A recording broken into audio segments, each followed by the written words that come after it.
What's up, guys? I'm the Tugun, and we're back after the international break, and we've got a massive game on Sunday against Watford, away from home at Vicarage Road, who have, of course, just appointed a brand new manager, Quique Sanchez-Flores, the manager they had before Javi Gracia. So we're up against a side who need points, and I've got a brand new manager. I've heard this before, and I hope it doesn't happen again. The manager bounce, players get motivated, the staff get motivated, the team get behind, the new manager, and try and boost the players on. His first home game as well, and his first game in general, and it's up against Arsenal. Now, Watford versus Arsenal. Ever since the whole Troy Deeney Cojones comment, which I'm pretty sure was about 2 or 3 years ago now, there always seems to be a bit more feistiness to this fixture, and Watford are a very feisty team. But one of the main reasons why they have been struggling this season is because they have been without their club captain, Troy Deeney, and he will still be out of this game, so he won't be in the setup for this game. But one player we do need to look out for is, of course, our former player, Danny Welbeck. I don't know if he's actually started a game for them yet. He might come off the bench. I always would wish Danny well now he's at a new club, but just don't do it against us. That's all I'm going to say. But he could be a big threat for them. Obviously, Andre Gray as well. But they are lacking a lot of goals. And obviously, they've brought in a new manager to try and change it all up and try and get points to obviously stay in the league. Even though there's only 4 games going, and Javi Gracia did bring them into a mid-table finish. And didn't win the FA Cup, but got to the FA Cup final, of course. They then got battered by City, but who doesn't get battered by City anyway? So, a very interesting game. I do think it will be quite a close game as well, because they're a physical team, and they get onto the team news. Arsenal, there's positives and then negatives. Let's start with the positives, though, because Turney and Bellerin are back in first team training, which is fantastic news. We are literally waiting for these two to be bombing down the left and the right flank and putting in killer crosses, and obviously coming back on defence to make some great tackles to stop the opposition from scoring. I do think that when these two are back, it will make a massive impact to our team in general, and the way Emery does play. He loves to play with his foot set out with the fullbacks. That's normally his main creator, like it was with Kolasinac for months, or mainly the whole of last season when Özil wasn't playing. Kolasinac was the main source of the creativity. We might not like it, but with 2 young, fast fullbacks, it will work with Tony and Bellerin. Obviously, they've only just come back, so don't expect them to be back straight away. There will be continuing no recovery in the youth setup, the under-23 games, just like Holding did. Holding's another one. Maybe he could make the bench this weekend. It wouldn't surprise me if they don't put him on the bench. They might play him in one more under-23 game, and then he might be back the week after. But I'll be very surprised if he does jump in this weekend. I do think they'll probably have maybe he might be back in another week, but. You've got Europa next week, so he might be ready for that. They might be preparing him to play against Frankfurt, which would be great. Setbacks, though, just announced today, Lacazette's been ruled out for the rest of the month of September. We'll be back in October. Obviously, he came off with cramp against Spurs. We were told that wasn't really that serious, but it looks like it is more serious than what meets the eye. Is that it's the same ankle that obviously he injured in pre-season in the Emirates Cup against Lyon.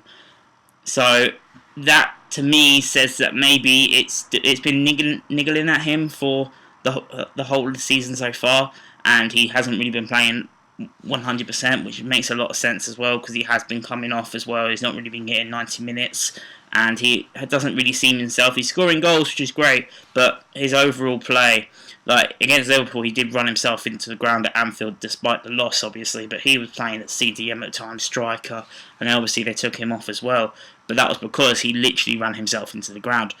So it's a shame to have Lacazette not, ruled out, but it does give some chances potentially to likes of Reece Nelson, maybe Martinelli, and maybe even Saka. But I do think Saka will be the Europa games. We'll play Saka most likely. He'll get his chance in Europe.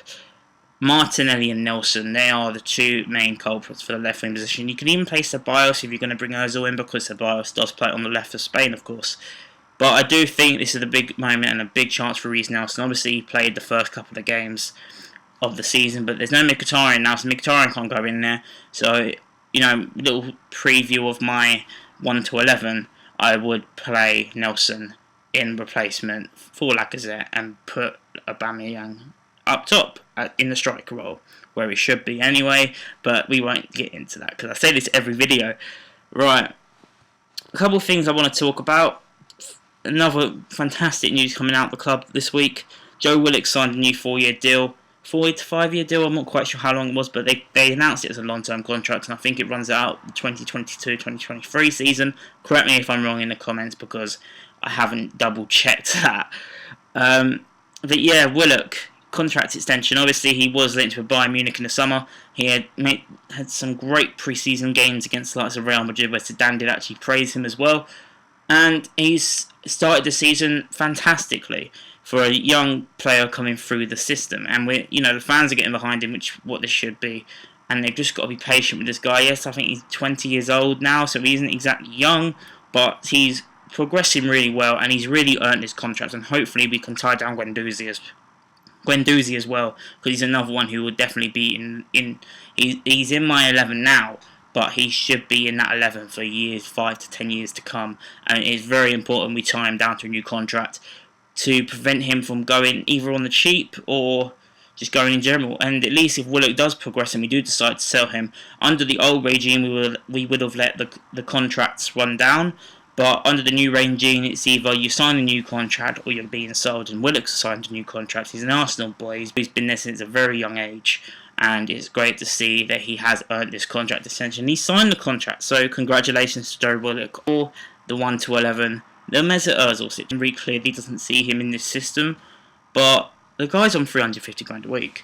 Sure, when do you just say, just give him a chance and play him? I know we don't watch the training and everything else. And to be honest, my personal view is if he doesn't play against Frankfurt on Thursday, then I'll be very confused, because he obviously doesn't play away games, but in Europe he will.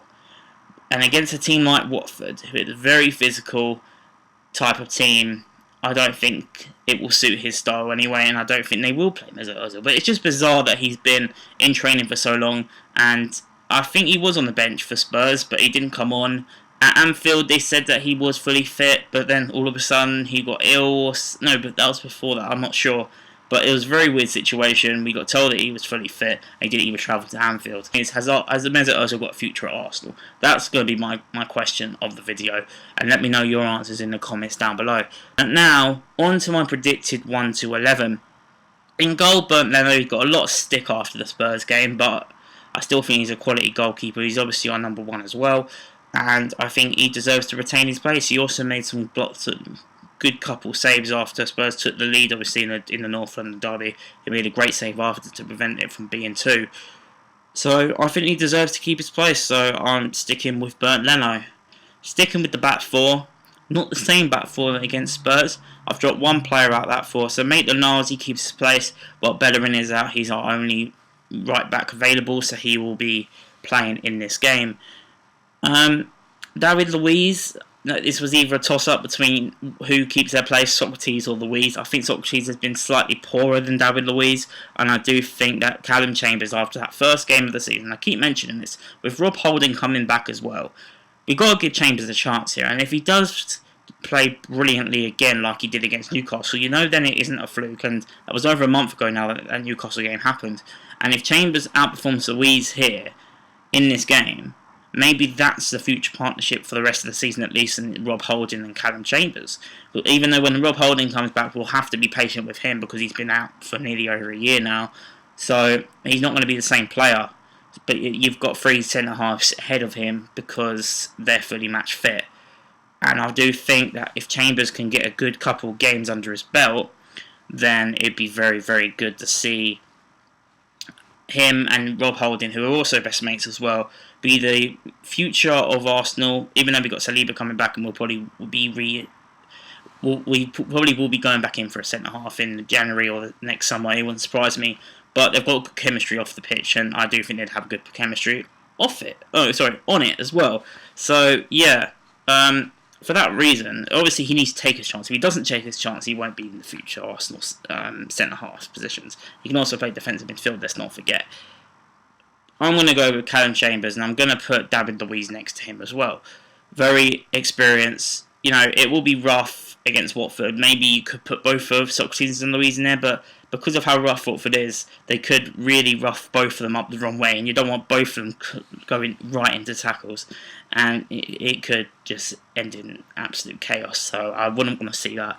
So my centre-half partnership for this game would be David Luiz and giving Callum Chambers a chance against Watford. Kolasinac, it would be my left-back, basically because we haven't got anyone else there. Yes, I know I said that he's not a left-back, he's a left wing-back, but he's our only option there, so he's going in, Kolasinac at left-back. Now, in front of them, in front of the back four, I'd go for Guendouzi, who had an absolute stormer against Spurs. He's undroppable. He obviously earned a first call-up from France. I'm not sure he actually got any minutes. Let me know if he did in the comments down below, but I'm pretty sure he didn't get any minutes. He obviously replaced Paul Pogba in the French setup, so that was great for him to get his first international call-up, and that's very well deserved as well. He's a player who I could see being in that future French team in years to come, really. He's so good for his age as well, 19, 20 years old, and he plays like he's been at the club for like 5 years, 6 years. He just knows. It's so refreshing to see. Alongside him, I go Lucas Torreira. Granit Xhaka, I think, needs to be dropped for this game. I already said it in my review of the Spurs game a couple of weeks back now. You got to drop him after that kind of performance, and he's been criticising players on his international break, saying, "Oh, it isn't just his fault; it's the forwards and everything else." I just don't want to see it. Just all he does is talk. We don't want to see the talking. Do your talking on the pitch. Right? I know he was one of the few who came out after the Europa final, and I did respect him for that at the time. However, sometimes you talk too much, and Granit Xhaka is one of those players who talk too much. So just do your talking on the pitch, and if you perform well, that's great. Just don't, especially when you're not playing that well, why are you even making comments like that? And if a reporter asks you on the international break, just ignore it. Just say, "Look, I'm here with Switzerland, I don't want to talk about Arsenal right now." That's absolutely fine. Or just say, "I think we're doing well," or just don't say anything at all. That'd be great. That would be fantastic if you just shush and just get on with your football. Do your talking on the pitch, not off it. Simple as. That's my little rant over. Then this could be probably 4-3-3 or 4-3-1. It's probably a 4-3-3. I go Ceballos. He's been... Obviously, he hasn't had a performance like he did against Burnley since he had that performance, but he was alright. Saying that, he changed the game against Spurs when he came on. Obviously, that strike that Luiz just about saved, and he was the player who really did turn it on and managed to help us get the draw and right at the end nearly win it. So he was a massive game changer when he came on. I think he's earned his place back, and he performed well on international break with Spain, which is great. Who knows, maybe we can get this guy next summer. But whilst he's out here on loan from Madrid, we are going to play him because Emery sees him more in his plan. So Ceballos is in to replace Alexandre Lacazette in this front three. I'm going to give Reiss Nelson another chance. This is his chance now to build a lot of games under his belt. Obviously, he would have been playing Europa, and because he's young, he probably will still be playing on Thursday as well. So I'm going to go front three, Reiss Nelson, Pepe on the right. All Pepe needs is a goal. He will start flying away. He's been brilliant for us so far. The only thing he hasn't done is score. Aubameyang up front, they'll probably alternate as well because Pepe can play striker and so can Aubameyang. Like I said, striker up top, our top scorer. Pierre-Emerick Aubameyang. He scored the winner last season at Vicarage Road when Ben Foster made the mistake. Will Ben Foster turn into Manuel Neuer once again, or will he fluff his lines like he did last year? Score prediction for this game is 2-1 to Arsenal. I think it'll be a very close game, like I've mentioned. The new manager bounced with Quique Sanchez-Flores. He knows Watford very well. He knows the players know him. It will gel very well, and I do think he will do well for them. I just hope that we're not that team who are like, "Oh, look, Watford, a brand new manager, they're facing Arsenal. What's going to happen here? Oh, and Watford beat Arsenal." I can see it happening. I really can. But I do think we will have too much for Watford to withstand. We would also have Özil on the bench as well, so maybe he could come on, maybe he won't come on. Like I said, I reckon we will start him in the Europa games.